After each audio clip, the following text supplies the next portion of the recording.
topics and opinions expressed in the following show are solely those of the host and their guests and not those of W4CY Radio, its employees, or affiliates. We make no recommendations or endorsements for radio show programs, services, or products mentioned on air or on our web. No liability, explicit or implied, shall be extended to W4CY Radio or its employees or affiliates. Any questions or comments should be directed to those show hosts. Thank you for choosing W4CY Radio.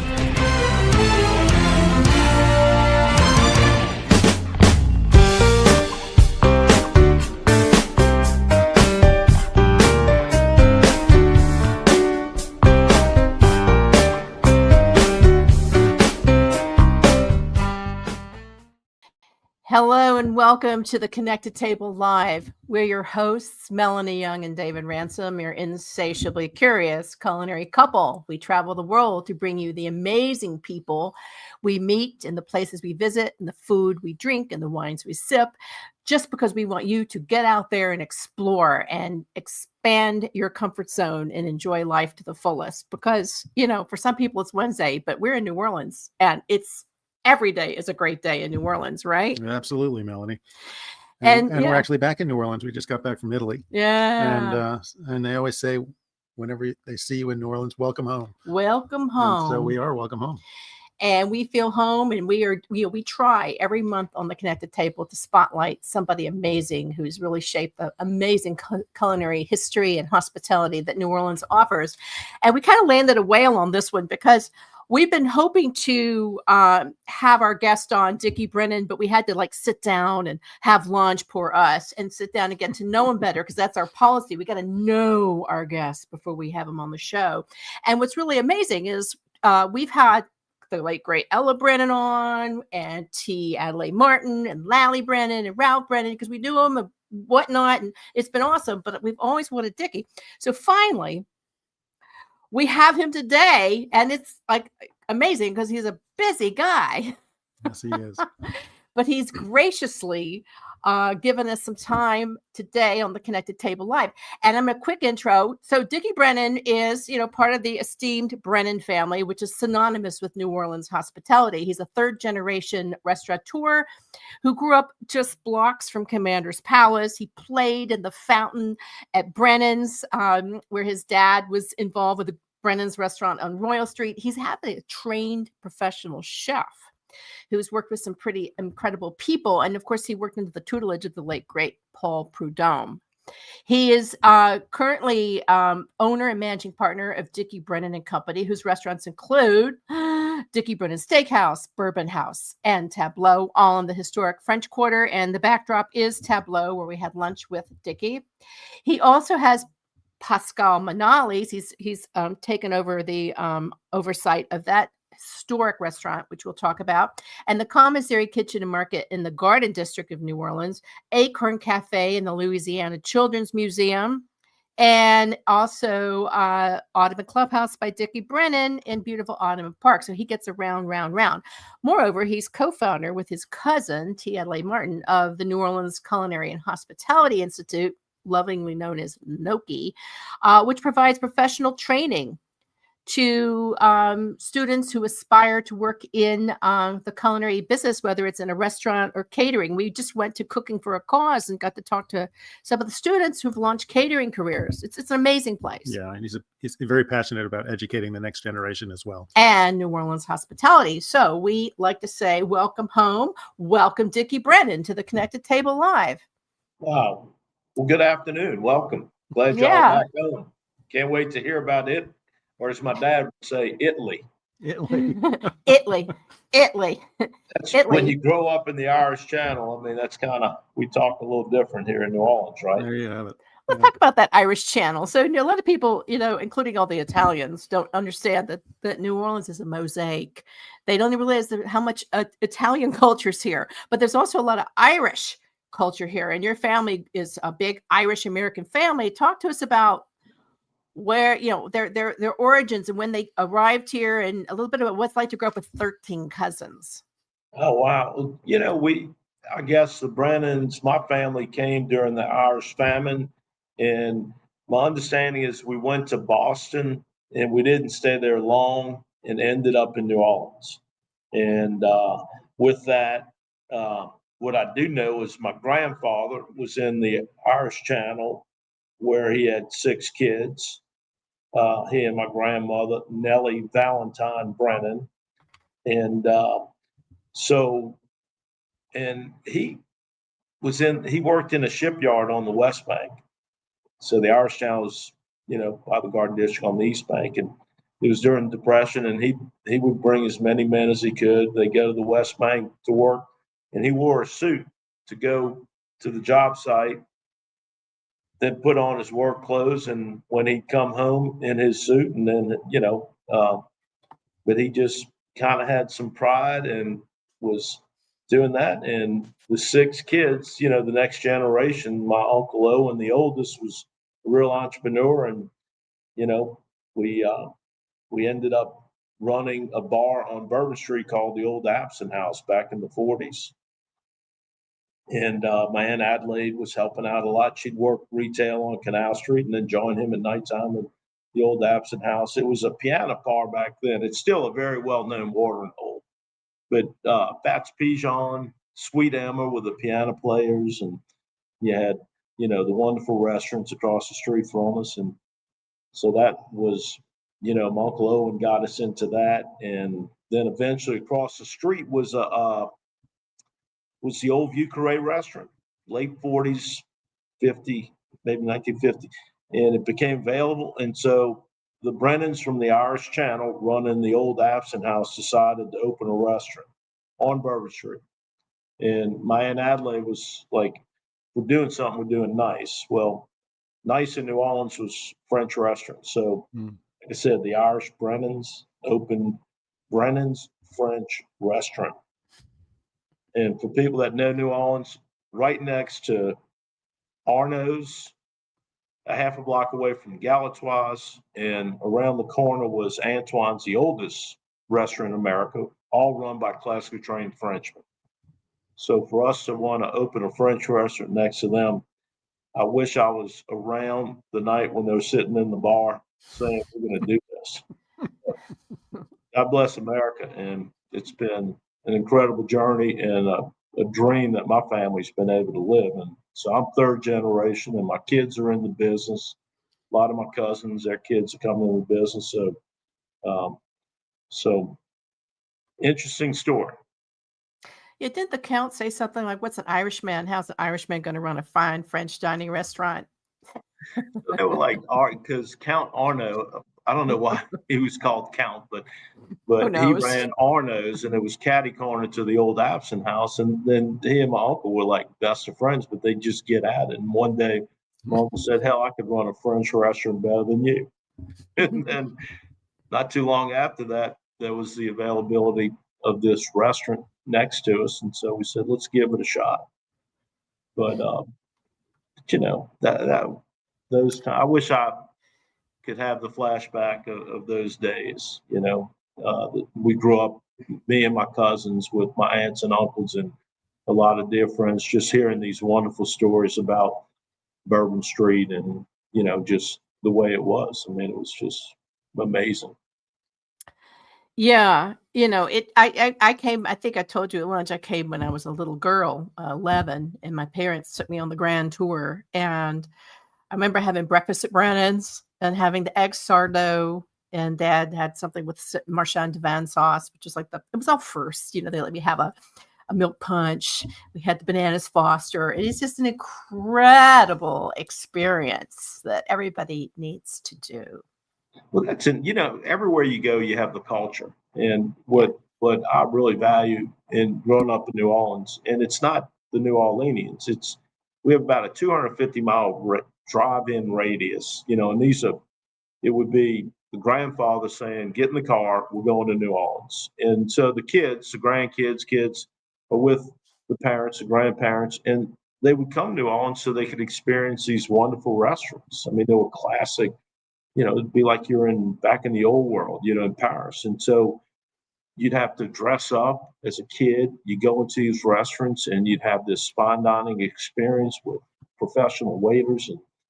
And that's just the smells and the sounds is, when we did Banana Foster, I mean, that dining room, when a table all of a sudden is having Banana Foster, everyone in the room is seeing this flambe going, Mm-hmm. I'm going to have that. But the smell, and you just, I know, like you said, you know that experience as a kid coming into the city and just having those experiences in the restaurant. So, I mean, you know, to be in the restaurant business, be a chef, a restaurateur, but New Orleans is unique. And I know, you know, not many places do it the way we do it, and we continue to do it. It's every generation continues to do it. These restaurants are still providing the same experience for the next generation. I love that part of our culture. I read that you knew at age 9 when you were shooting straws into the fountain at Brennan's, you wanted to be a chef. And I think I read your dad, Senior, Richard Senior, Dick Senior, kind of wanted you to go see the world and do some other stuff first. Yeah. How did that go about? Because I know you went to LSU, but where did you train to become a chef? Well, you know, when our family in '69 is when we bought Commander's Palace. And I grew up in a house 2 blocks from Commander's. And when Mr. Moran, who owned Commander's, had passed away, Dad walks to the restaurant to pay his respects to Miss Moran. And, you know, she's in her 80s and she's like, I don't want to run a restaurant. My kids aren't interested. And he's like, well, me and my brothers and sisters, we live in the neighborhood.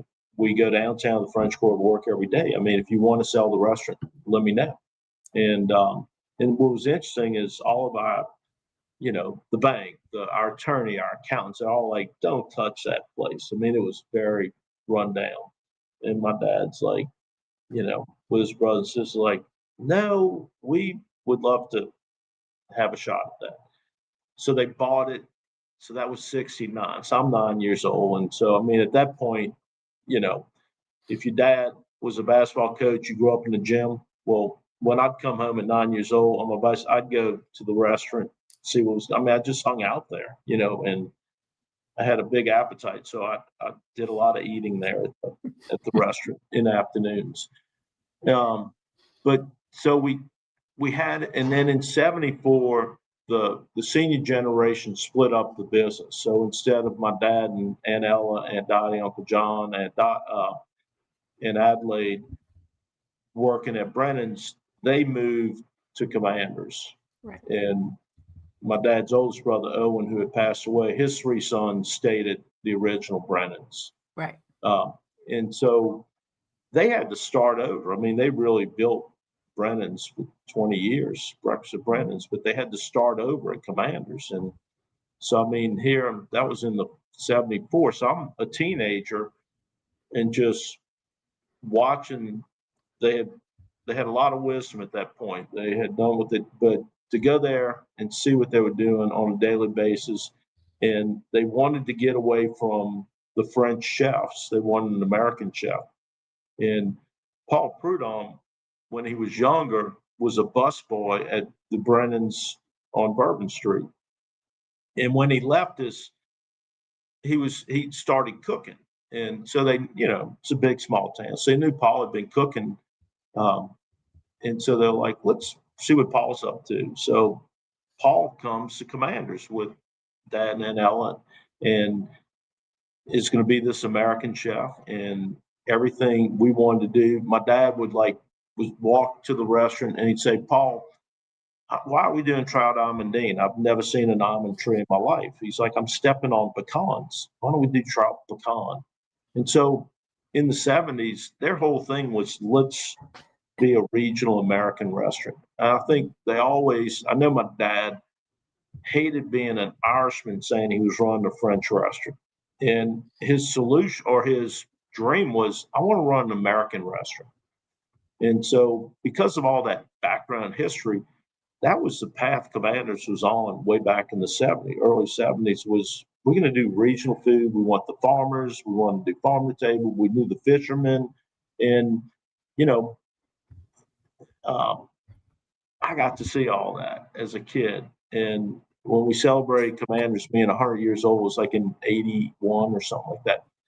We did a menu, we did a dinner, and all the fine dining restaurateurs around the country that would go to Chicago for the holiday awards an annual banquet, came to New Orleans instead of the Chicago, and we hosted them there. And that night, and the majority of those fine dining restaurateurs were French, Italian, German, in downtowns, very formal restaurants. This is the 50s, 60s, 70s. And so here it is, early 80s. And so when we did that dinner at Commander's, our menu, it wasn't in French, German, or Italian with English subtitles. Everything was written in English. And we said, this farmer brought us this. We had some squab from a farmer in Mississippi. And the soft-shell crabs came from so-and-so. And the wines we paired up were all American wines. It was Chateau Montelena. It was cake bread. The dessert wine was Callaway, had a late harvest called Sweet Nancy. So everything was, and that night we told all these European Americans that ran these classic restaurants that we're not a French restaurant, we're an American restaurant. And two of the people that came to that dinner, the next year they hosted a conference, the American Symposium or whatever. And with that, Rob Mondavi, Julia Child, everybody got involved in it. And that's what kicked off American regional cuisines, was a bunch of Irishmen in the Irish town, New Orleans, running a French restaurant. And, I'm so proud of my family. I'm proud to continue the traditions that we have. And it's so strong that even my kids' generation want to continue it. So we've lived an incredible story. But there's no better city in the world to be in the restaurant business than New Orleans.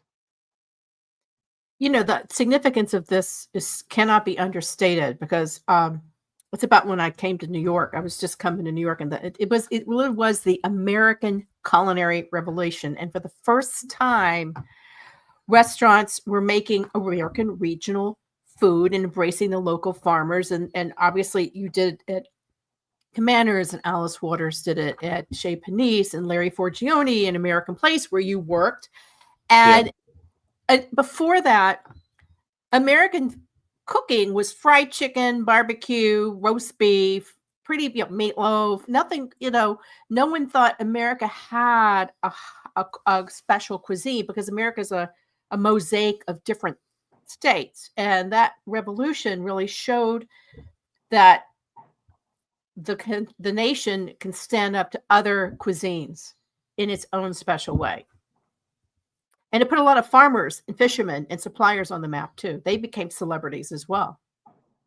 Right. And, in America, I mean, it's so rich, the natural resources, farming, whatever. And so, I mean, we've evolved into so much of commodity farming. And I'll never forget, years ago, the commissioner of agriculture in Louisiana had changed. We had a 25-year-old commissioner, and then something happened. And so Dr. Strain was elected, and I just moved home, and I'm like really trying to connect with him. He's like, Dickie, I know you want to do all this boutique farming. He says, but there are more people on the earth than ever. And the reason they're here is because we can feed them. He says, I want to do I'm not going to stop doing commodity farming, supporting it, but I want to do what you're saying with the boutique. And so at that point, I was young. I was like, I hear you. So, I mean, let's do both.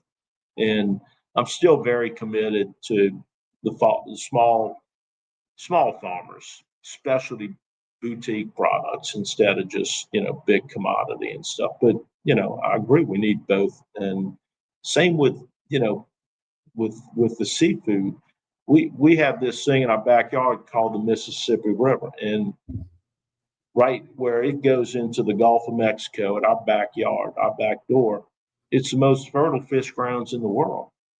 So, as I've grown up, and counterparts on the East and the West Coast, and American chefs, restaurateurs, everybody wants to have wild-caught, sustainable seafood, right?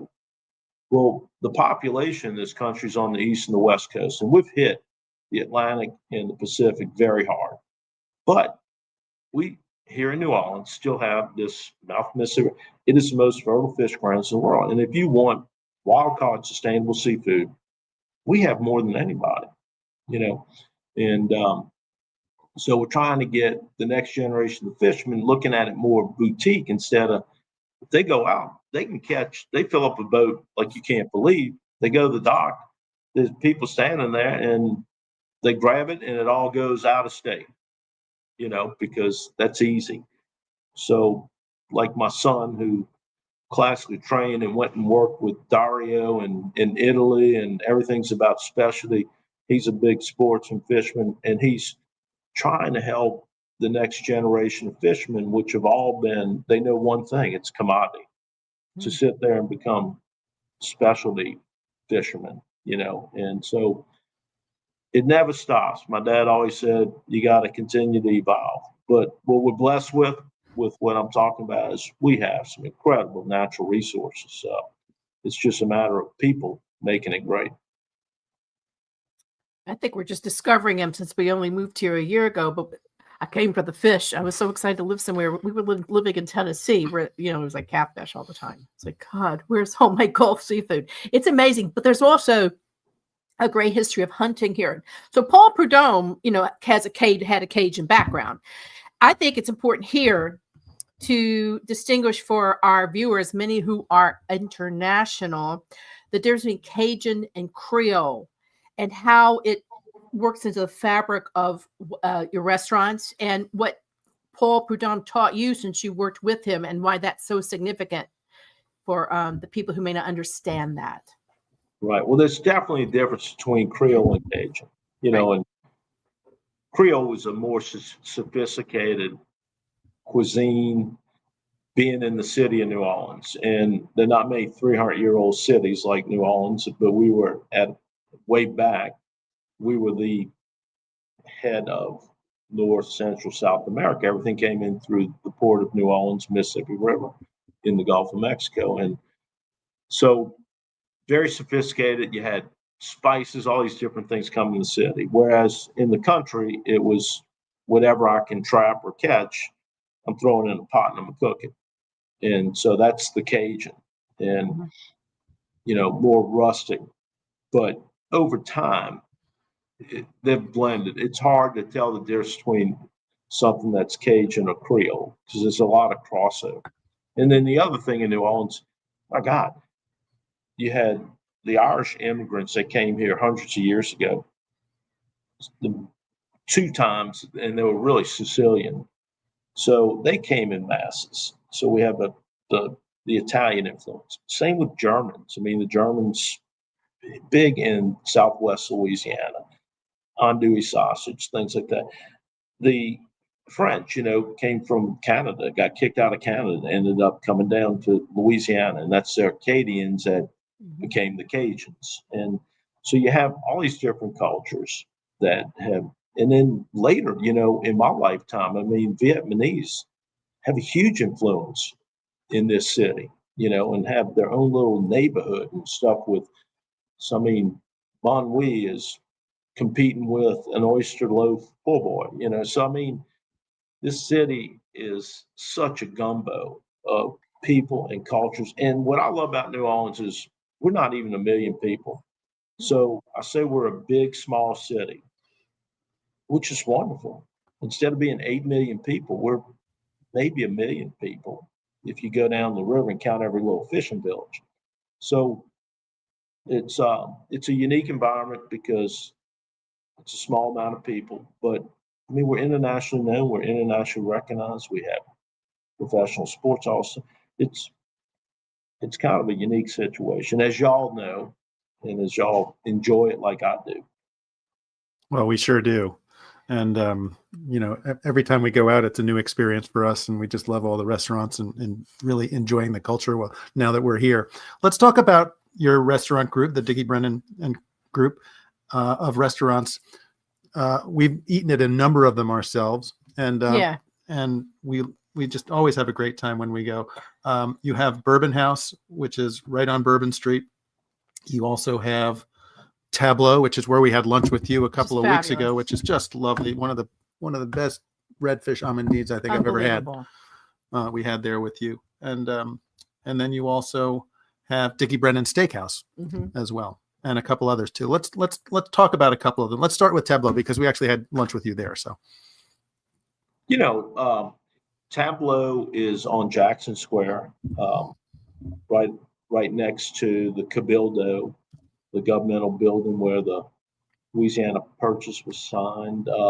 Next to it is St. Louis Cathedral, which is the oldest cathedral in America, and it's a beautiful compound. And in the compound that we're in is also Le Petit Theater, which is the oldest community theater in America. So I mean, a lot of history. It's just a beautiful building, and we got involved years ago because Le Petit was having a hard time making a theater cash flow, and so we got involved. We renovated all the compound that was not the theater, which really they were using for storage and offices, and none of it produced any revenue. So we did that. It's been a great relationship for years.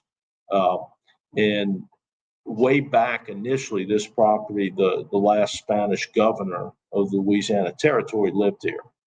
And he was the guy that came up with the concept of Louisiana Purchase, so I walk into this historic, beautiful building every day going, what would the world look like if he didn't do the Louisiana Purchase?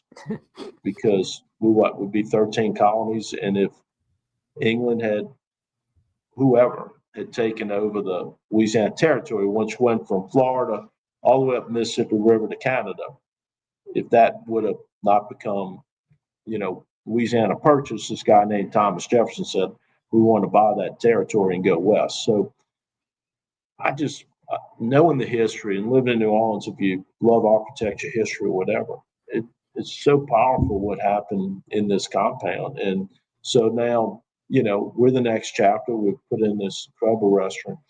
And like I said, the Spanish were really occupied New Orleans initially.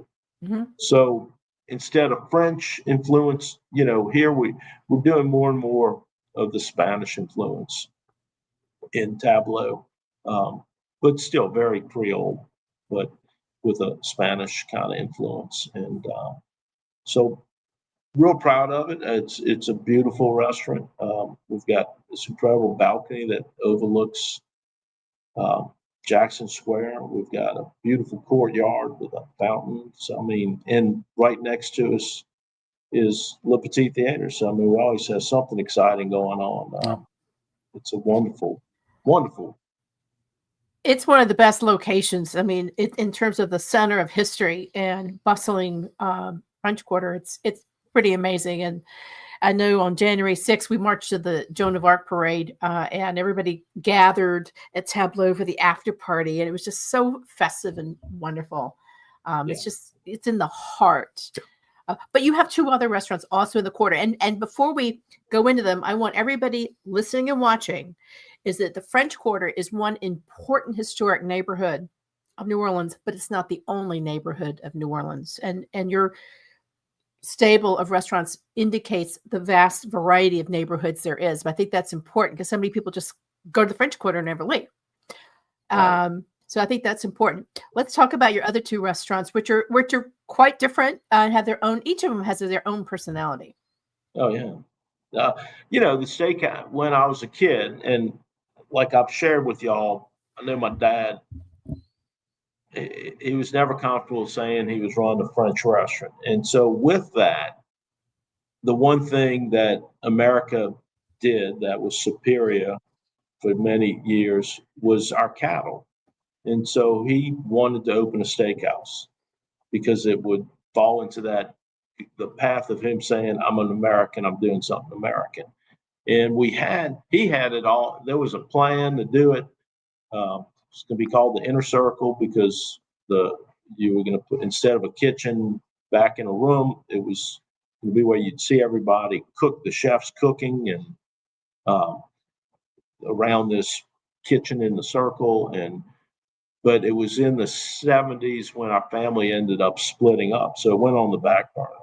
But over the years, when I traveled with him, with business, and all we did was eating steakhouses everywhere. And it was his love, it was passion. And then, years passed, he had retired, and I had an opportunity with a property to put in a steakhouse. And it was really a mutual dream of ours. And, at the time he had retired, so he wasn't going to Commanders anymore. And he'd come downtown because my sister and we had Palace Cafe, which is my flagship. And so he would come down at lunchtime, and he always was perfectly dressed, just handsome guy, and would come down to have a little lunch and greet everybody, say hello, and drink some wine, and then go home. And so I opened the steakhouse, and I'm like, Dad, come with me. Everybody's wants to see you and stuff. And he's like, I don't want to go there. And I'm like, you got to be kidding me. He said, Dickie, if I start showing up the steakhouse, they're going to think it's mine. I didn't have anything to do with it. I'm not going to do that to you. And I said, well, now that I know, I hear you. All right, come on, let's go. And so I started dragging his ass over there. But that was he was a super guy to me. But my steakhouse was living his dream. And a bunch of years later, when I opened Bourbon House, it was all about doing American and doing bourbon whiskey instead of Scotch and gins, all the European whiskey spirits. So what I did do at the steakhouse after he had passed away, I had this wonderful person that helped me. I put in an Irish whiskey collection there. So if you do like Irish whiskey, I don't know if anybody has a nicer collection in the South than we have at Dickie Brennan Steakhouse. So it's a way that when I'm in there or whatever, I can enjoy a little Irish whiskey with a customer or a friend, and it toasts my dad. So that's awesome. That's lovely. So at Dickie Brennan Steakhouse, you got the great Irish whiskey collection, and at Bourbon House, like the name says, you have one of the country's most extensive collections of small batch bourbon. Now, it's interesting. You have your name on all of the restaurants. Why is that important to you to distinguish and say Dickie Brennan's? I know that was a long, hard battle to fight. Why is that important to you? Shoot, I hate that. I mean, I wanted it to be Brennan Steakhouse. So like I said, in the 70s, when the senior generation split the business up, unfortunately, it kind of got into the courts and stuff like that. Yeah. And so after years, they ended up coming up with a trademark agreement that you could only do this, that to protect the original Brennans. My dad, my Aunt Ella, they couldn't do Brennan's Commander Spouse.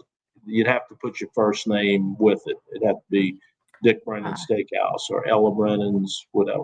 So with my generation and, like me in particular, I had worked in all the family restaurants and kept moving around. And everybody's like, I don't know where you are or whatever. And so my cousin Ralph and all of us, when we did our new restaurants and this trademark was out there that we weren't a party of, we just said, we're going to live up to the spirit of this trademark and wanted people to know who was doing what. And so that's kind of when it became that, under Palace Cafe, it'll say Dickie Brennan. And, Tableau's under it says Dickie Brennan. So, we use it as an identifier and also because of the past history. Right. So, but personally, I'd like it to be just Brennan's Palace Cafe or whatever. But yeah, it is what it is. But it identifies you, which is good, because it gets us a lot of Brennans out there. Because they have their own stable. It's a lot of restaurants. I mean, there must be like what? How many restaurants in the city are under Brennan? I'd have to stop and try to add it up. I don't know. Probably almost 30. No, yeah, 2030. No. Yeah, under 20. I mean, 15. Wow. Well, you also have you have a catering operation. So you have, that operation, which, includes the Audubon Clubhouse, which is in Audubon Park, uptown, beautiful place, everybody. Greatest Zoo. That's a wonderful spot. And then you have the Josephine, which is a new, not new, it's an old landmark, a former almost church. 100-year-old church. Yeah. Yeah. It's been sitting there dormant for 20 years. So yeah. So yes, and it's a new event space, and we're doing weddings and just some really nice things uptown. And so that's just brand new. So it seems to be going good, thank goodness. So, but there again, my nephew Jordy Brower, my sister's son, my daughter Sarah Brennan Trexel, and Lindsay, my niece, they're in the business. I mean, we get asked to do a lot of stuff, and there are a lot of opportunities and at this point, they're in the room, and it's like, if y'all want to do it, let's do it. But y'all doing the lifting. So it's a transition I did with my dad. I mean, he educated me. I had incredible experiences at a young age to where when I did get home after learning a bunch of things and experiences, he said, you run it, you make the decisions, which was a gift he gave me. And I'm doing the same thing with the next generation. It's their turn. So I'm proud of that they're interested in doing it. And, this catering stuff uptown, it's Audubon Nature Institute. My God, what an incredible institute in this city. When I was a kid, they did, like Life magazine did the worst zoos in America. And on the cover was Audubon Institute, Audubon Zoo. And this young guy who's become one of my best friends was young, 20-something years old, working for Moon Landrieu, our mayor, and the mayor's sitting there going, I don't want to have to deal with this. And Ron looks at him and says, I don't know anything about a zoo, but I'll go get involved. And he said, run with it. Ron took the worst zoo in America, and over the years, it's been in the top 3. Then we did an aquarium upriver by the French Quarter. It's when everybody was shutting down during COVID, Ron said, no, we're going to do a $50 million renovation of the original aquarium. It's now state of the art, incredible. It's back in the top 3 in the world. They have an endangered nature center on the West Bank. I mean, it's an incredible institute. And he's trying to retire. And he's like, we always thought if we controlled the food service with the institute at the zoo and at the aquarium, and there's a golf course with the clubhouse, that it would be good. And he's like, we've never done good in the food service. So he's like, I'm retiring. I'm going to do an RFP. I hope someone like a local, group would want to be interested. And so we were successful. We have a 10-year deal to where we do all the food service at the aquarium. There's a wonderful, it's called the Audubon Tea Room. It goes back very historic, but this event space is in the zoo.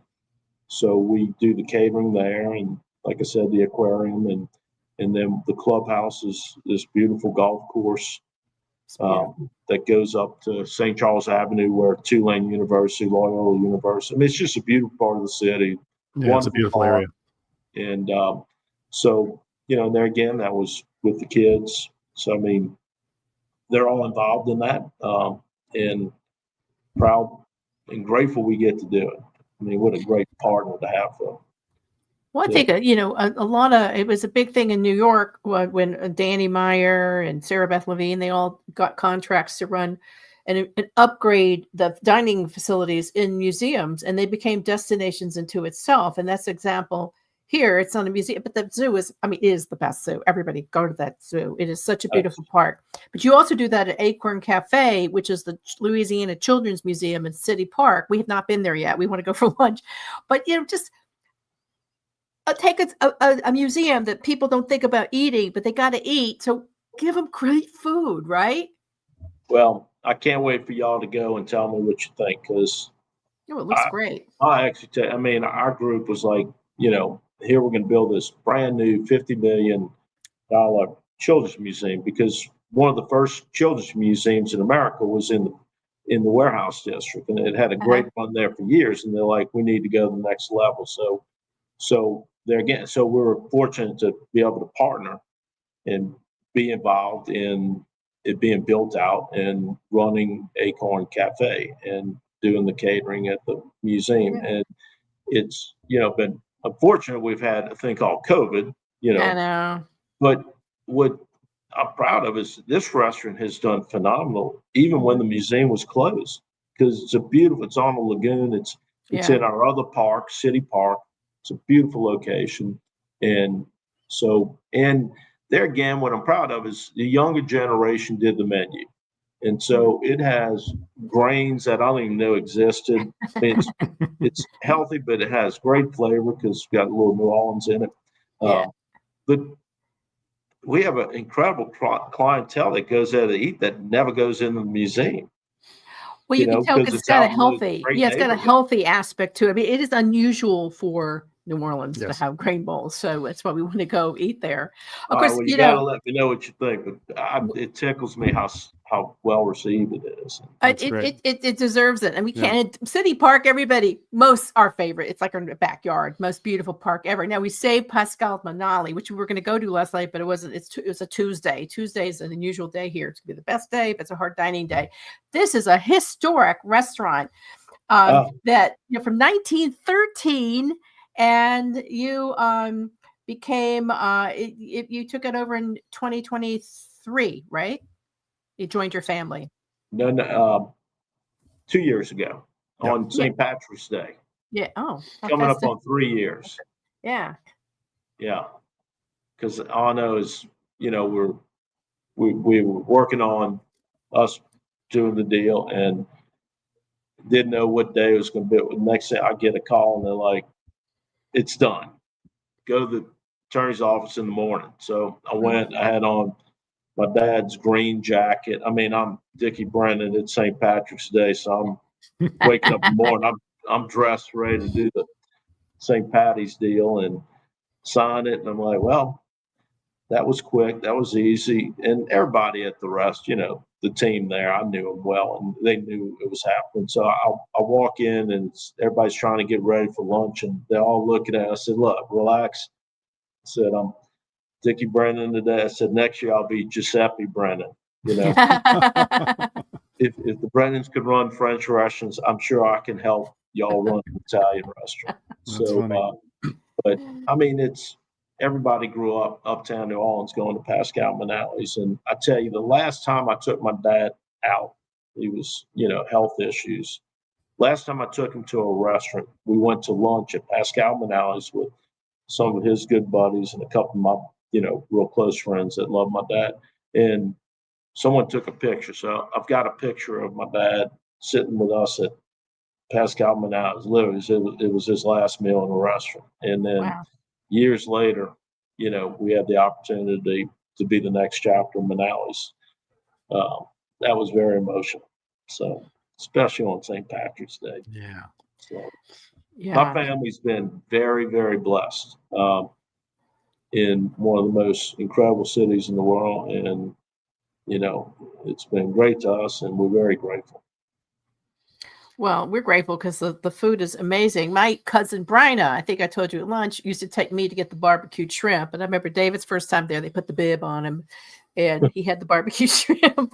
At Gambit, the Gambit's a weekly, they have a cover story this month on the oyster shucker there. He's been there for like forever, because what's neat about New Orleans is besides there's multi-generational family-owned restaurants and other businesses that are over 100 years old, you've got employees who stay.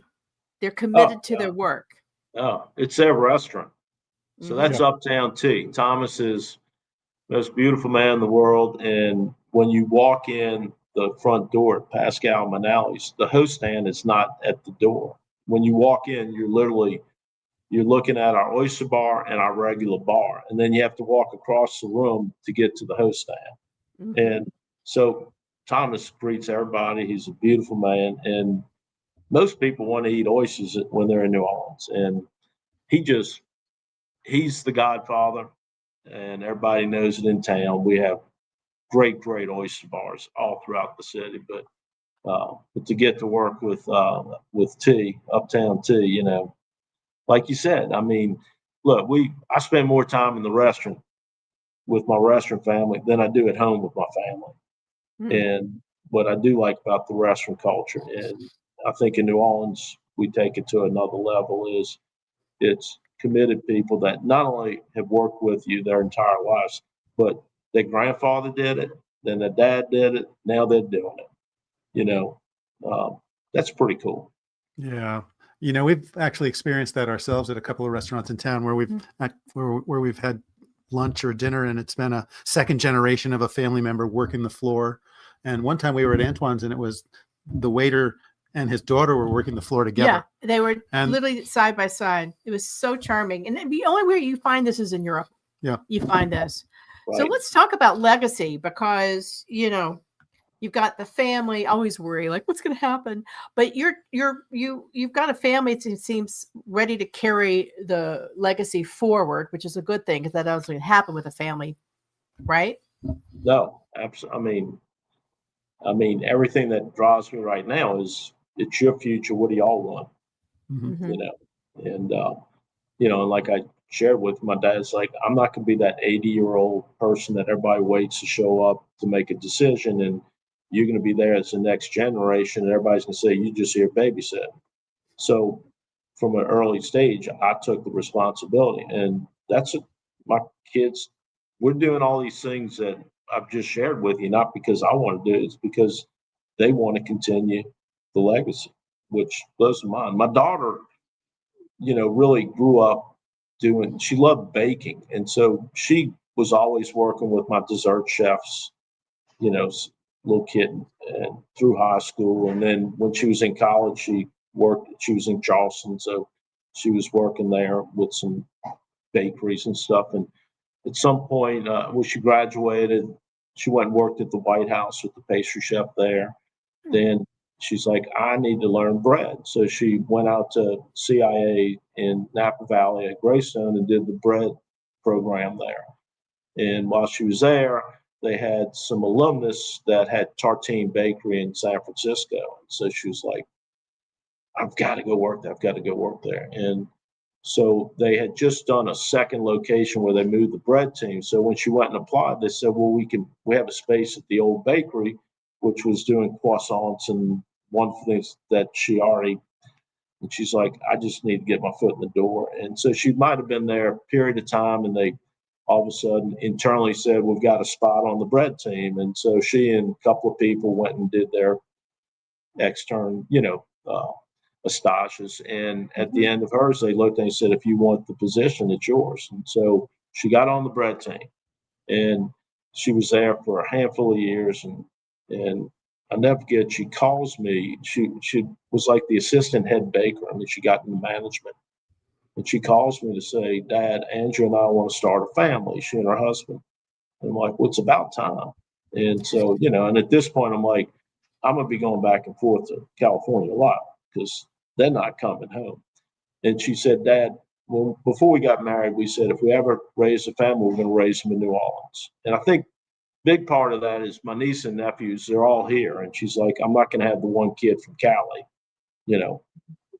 We want to raise kids in New Orleans with our family.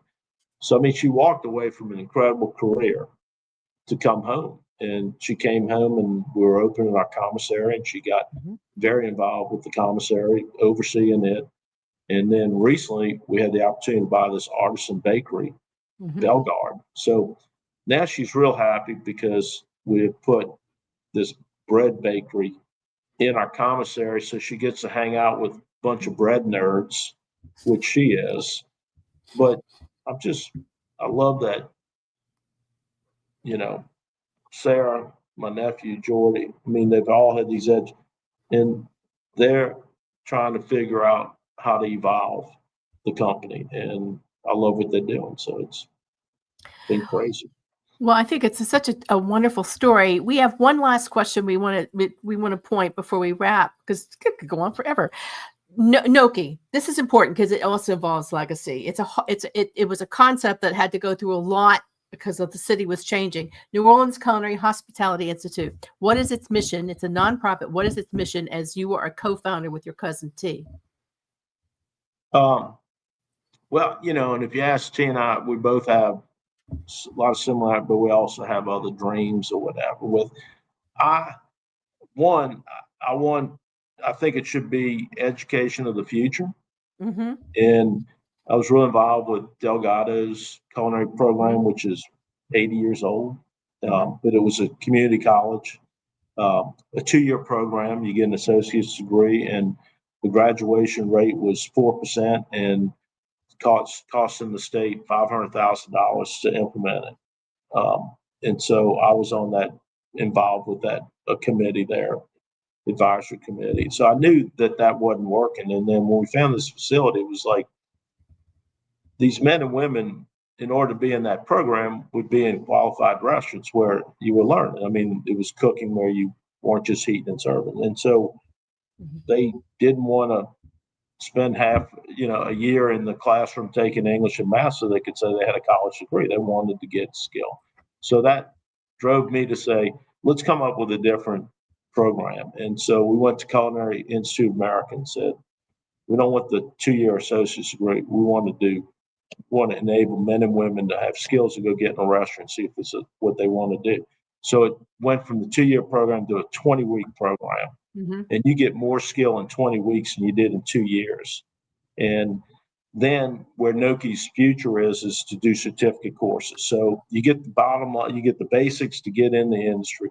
Then if you really like butchering, you just go and you work with a butcher, real intense. That's all you're doing. And you get a certificate to be a master butcher. Or it could be, instead of doing the baking, you might want to become a chocolatier. Learn everything about chocolate. So, I mean, the next level of NOCHI is to do these certificate courses to where, you specialize like a doctor. I'm going to be a certain surgeon. So same thing with the culinary world. And we're doing a lot of hospitality education in the Institute.